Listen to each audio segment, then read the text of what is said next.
नहीं, राजनीतिक क्षेत्र की जहाँ तक की बात है तो राजनीतिक क्षेत्र मेरा कोई रहा नहीं, लेकिन मैं सामाजिक क्षेत्रों में काम करता रहा हूँ राजगीर में। जैसे राजगीर अनुमंडलीय अस्पताल की व्यवस्था की सुधार की बात हो तो उसमें मेरी अहम भूमिका रही है और लोगों का जन सहयोग भी उसमें मिला है।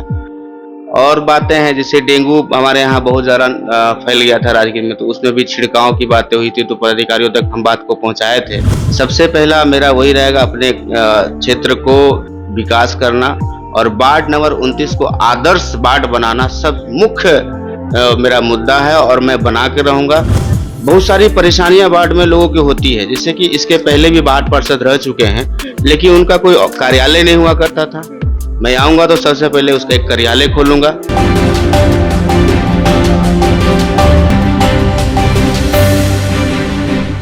नमस्कार, आप देख रहे हैं रब्जी लाइव का डिजिटल प्लेटफॉर्म और मैं हूं आपके साथ निधि सिंह। अभी हमारे साथ मौजूद है संजीव कुमार बिट्टू जी, जो वार्ड संख्या 29 के नगर परिषद राजगीर में वार्ड पार्षद का चुनाव लड़ने वाले हैं। तो आइए हम इनसे कुछ बात करेंगे। तो सबसे पहले आपका हमारे चैनल में बहुत बहुत स्वागत। बहुत बहुत स्वागत है रब्जी चैनल में आपका निधि जी। और मैं अभी वार्ड पार्षद के तैयारी में लगा हूँ। मतलब वार्ड पार्षद का जब चुनाव ऐसा आया कि शुरू होने वाला है, तभी से आप तैयारियां में लगे हैं। आप ये हमें हमारे दर्शकों को बताइए कि आप वार्ड पार्षद को और राजनीतिक क्षेत्र में आने के लिए ही आप क्यों सोचे? नहीं, राजनीतिक क्षेत्र की जहाँ तक की बात है तो राजनीतिक क्षेत्र मेरा कोई रहा नहीं, लेकिन मैं सामाजिक क्षेत्रों में काम करता रहा हूँ राजगीर में, या फिर बहुत सारा काम किया हूँ। बताऊँ मैं, जैसे राजगीर अनुमंडलीय अस्पताल की व्यवस्था की सुधार की बात हो तो उसमें मेरी अहम भूमिका रही है और लोगों का जन सहयोग भी उसमें मिला है। और बातें हैं जैसे डेंगू हमारे यहाँ बहुत ज़्यादा फैल गया था राजगीर में, तो उसमें भी छिड़काव की बातें हुई थी, तो पदाधिकारियों तक हम बात को पहुँचाए थे, तो ये भी बात हुई। दूसरी बात, हमारे यहाँ एक सिद्धनाथ मंदिर है जिसकी जीर्णोद्धार की बात हम लोगों ने किया और आज के डेट में वो सब कार्य हो रहा है। तो लोगों ने कहा कि आपको इस क्षेत्र में आना चाहिए और राजगीर के विषयों पे आप आवाज उठाते रहते हैं, तो आपको चुनाव लड़ना चाहिए।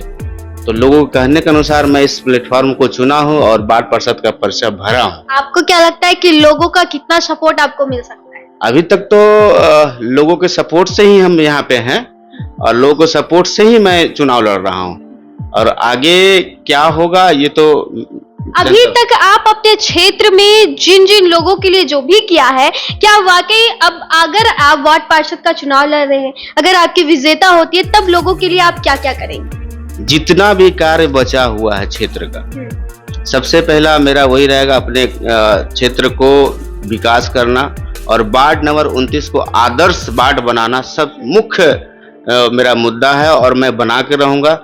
बहुत सारी परेशानियां वार्ड में लोगों की होती है, जैसे कि इसके पहले भी वार्ड पार्षद रह चुके हैं, लेकिन उनका कोई कार्यालय नहीं हुआ करता था।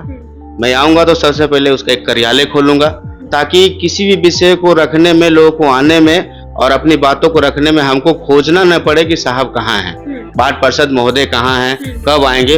वो मैं नहीं भी रहूं तो मेरे ऑफिस में बंदा रहेगा, अपना वो बात को रख के जाएंगे और मैं उस काम को ना भी रहूं तो आके मैं उसको कर पाऊंगा। अच्छा, आप पेशे से पत्रकार भी हैं और आप वार्ड पार्षद का चुनाव भी लड़ रहे हैं, तो मतलब पत्रकार से आप मूव चुनाव की तरफ कर रहे हैं, इसकी कोई भी आपका मंशा है या कुछ भी ऐसा लगा कि नहीं, मंशा नहीं है। लोगों को यही लगा कि ये अभी जब पत्रकार हैं तो लोगों की बातों को ऊपर पहुंचाते हैं, अधिकारियों से काम करवाते हैं, उनसे बात करते हैं समस्याओं पे, तो क्यों नहीं इन्हीं को वार्ड पार्षद चुन के भेज दिया जाए, ताकि हमारे वार्ड में किसी तरह का परेशानी नहीं हो। इसीलिए मुझे लोगों के प्रेशर से मैं आया हूँ। लोग चाहते हैं कि आपके जैसे व्यक्ति को वार्ड पार्षद होना चाहिए मेरे वार्ड का। चलिए, बहुत अच्छी बात है, क्योंकि आपको लोगों का बहुत ज्यादा सपोर्ट मिल रहा है और ईश्वर की कृपा हुई तो आपकी विजय तो निश्चित ही है। अच्छा, मुझे एक बात और बताइए कि अभी तक आपने जो जो उन लोगों के लिए काम किया है और आने वाले समय में भी अगर आपकी विजय हो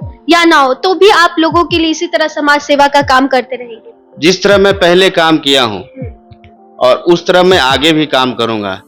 मैं वार्ड पार्षद रहूं या ना रहूं, मेरा जो काम है मुद्दा को देखना, मुद्दा को टच करना, मुद्दे पे बात करना, वो मैं हमेशा करूंगा और करता रहूंगा। अभी तक कितने लोगों को आप अच्छी चीज या अच्छी न्याय जो होती है वो दिलवा चुके हैं? ये तो अब अपने मुंह से कहूँ तो बहुत बड़ी बात हो जाएगी। हाँ। आप कभी हमारे वार्ड में आइए हाँ। और हमारे वार्ड के जनता से मिलिए, बहुत सारी समस्याओं से मैं रूबरू कराऊंगा और लोग बताएंगे कि हाँ, इस समस्याओं का इन्होंने निदान अधिकारियों से मिलकर किया।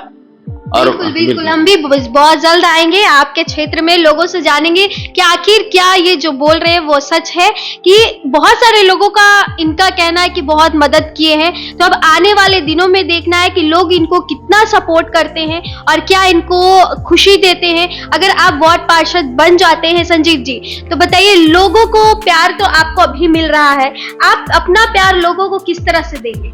मैं तो पहले भी कह चुका हूं कि पहले सबसे मुख्य मेरा मुद्दा रहेगा कि वार्ड को मैं आदर्श वार्ड बनाऊं। हमेशा से जल जमाव का प्रॉब्लम हर जगह होता है, तो मैं उन सब चीजों को तो पहले 60% में अपने वार्ड में वार्ड पार्षद नहीं था तो ही खत्म करवा चुका हूं पदाधिकारियों से कहकर। और जहां तक निर्माण कार्यों की बात है तो मैं हमेशा अपने वार्ड के मुद्दा को उठाता रहा हूं और मुख्य पार्षद, उप मुख्य पार्षद और पदाधिकारियों से कह के कई नालों का मैंने निर्माण करवाया, कई रोड का मैंने बनवाया, सिर्फ हमारे कलम से।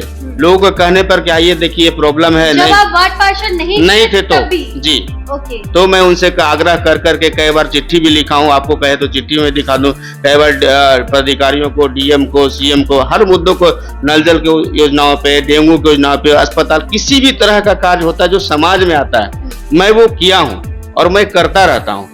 तो इसी उद्देश्य से लोगों ने कहा कि नहीं, एक बार आपको चुनाव लड़ना चाहिए, अगर आप हमारे वार्ड पार्षद बनते तो हमारी परेशानियों को आप बहुत कम कर देंगे। अभी जैसे कि आप मुख्य रूप से पत्रकार हैं, पत्रकार से जिस तरह से आप मूव कर रहे हैं अपने क्षेत्र को विकास करने के लिए, तो क्या आप अगर वार्ड पार्षद बन जाते हैं तो आप पत्रकारिता को किस नजर से देखें और क्या करेंगे आप अपने इस पेशे को? ये बात हुई।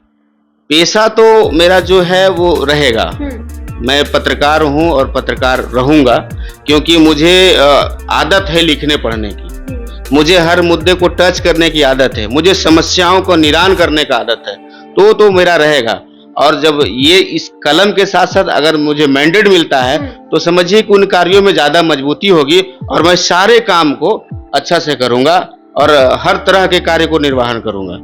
चलिए, आपसे मिलकर बहुत अच्छा लगा और आपकी जो सोच है कि लोगों की सहायता करना, लोगों का मदद करना और अपने क्षेत्र का निर्माण करना और विकास करना, ये हर एक किसी को जहन में, मन में होना चाहिए, क्योंकि जो विकास है उसी से लोगों का जीवन चलेगा और लोग उसी में खुश रहेंगे। तो आपसे मिलकर मुझे बहुत अच्छा लगा। संजीव जी, एक और मेरा सवाल है कि वार्ड पार्षद का ही यह काम होता है कि लोगों को पेंशन देते हैं, पेंशन मुहैया करवाते, जो भी विधवा होती है, बच्चों को स्कूल में जो भी मिड डे मील होता है उसका देखरेख करना होता है, या फिर यूं कहे राशन का भी देखरेख करना होता है, तो आपके क्षेत्र में इन सभी चीज का क्या व्यवस्था है? मैं एक बात बताता हूं, जब पिछले पूर्व समय में एक वैश्विक महामारी कोरोना आया था तो मैं वार्ड पार्षद तो नहीं था और उस समय पत्रकारिता मैं सीख ही रहा था।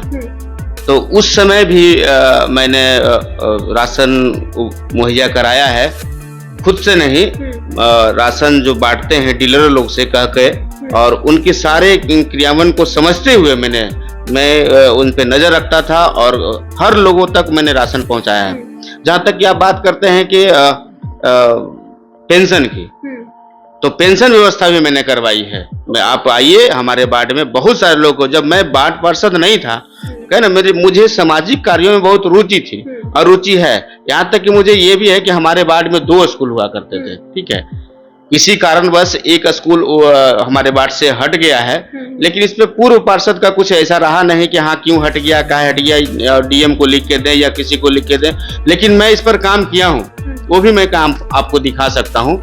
और मैं चाहूंगा कि हमारे वार्ड में 2 स्कूल था और अगर आगे हम आए तो कोशिश करेंगे कि वो भी सरकार से बातें करके कि उस स्कूल को भी वापस हमारे वार्ड में ही किया जाए। अच्छा, राशन कार्ड को लेकर के कि वहाँ पे जितने भी लोग हैं उनको राशन कार्ड, राशन वगैरह कैसे मुहैया करवाते हैं आप? और राशन उस समय जो था, और राशन कार्ड का जो था, तो सरकार से भी एक आदेश आया था कि वैश्विक महामारी के कारण जितने भी गरीब लोग हैं उसका राशन कार्ड बनाया जाए। तो उसमें जितने चूके मतलब जो लोग छूटे हुए लोग थे, कुछ लोगों ने तो अपने दबिश के कारण बनवाया, कुछ लोगों ने किसी कारण नहीं बनवाया, लेकिन मैंने सब पे जो जिनका नहीं बना, मैं खुद से उन लोगों के साथ, मैं अकेले नहीं, उनका फॉर्म और उनके साथ पदाधिकारी के पास गया और उनका राशन कार्ड बनवाया। जो कि आप हमारे वार्ड में आएंगे वो खुद बताएंगे कि हाँ भैया मेरे साथ गए थे और ये काम किए थे। आपसे मिलकर बहुत अच्छा लगा। वाकई आपकी जो सोच है और आपकी जो विचार है लोगों के प्रति कि आप इतने अच्छे कार्य कर चुके हैं और आपने वादा भी किया है कि आप पार्षद बन जाने के बाद भी वही काम करते हुए आप जाएंगे, आगे बढ़ेंगे। तो हमारा फिलहाल तो यह रिपोर्ट यही तक थी और अब दीजिए मुझे इजाजत। तब तक के लिए बने रहे हमारे चैनल रब्जी लाइव के डिजिटल प्लेटफॉर्म पर। धन्यवाद।